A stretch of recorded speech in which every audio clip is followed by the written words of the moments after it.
Hola, soy Juan Camilo, mejor conocido como Rulo, diseñador gráfico especializado en el lettering urbano. He trabajado para marcas como Falabella, Galletas Dux, Hatsu y True. Desde niño hallé en las letras y en la ilustración un refugio para encontrarme y el medio perfecto para comunicarme.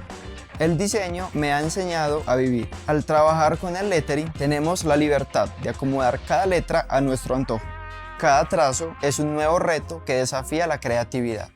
Busco imprimir mi sello personal a mis composiciones y destacar el mensaje de cada palabra a partir de herramientas digitales, siempre acompañado de mis canciones favoritas. En este curso de Doméstica aprenderás diferentes técnicas para diseñar letras digitalmente y darles expresión.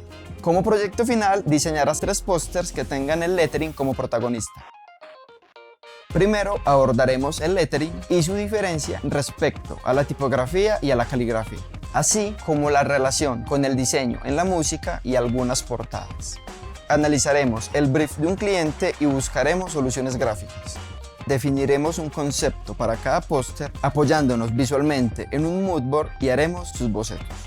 Veremos entonces las 3 técnicas de lettering que más uso. Aprenderás a construir tu mensaje basado en formas geométricas y luego te enseñaré a darle un peso visual interesante a una línea. Por último, puliremos nuestro trabajo dándole color y lo exportaremos en formato web o impresión. Al final del curso sabrás expresar ideas por medio de las letras. Déjate llevar por el ritmo del lettering y da expresión a tus letras.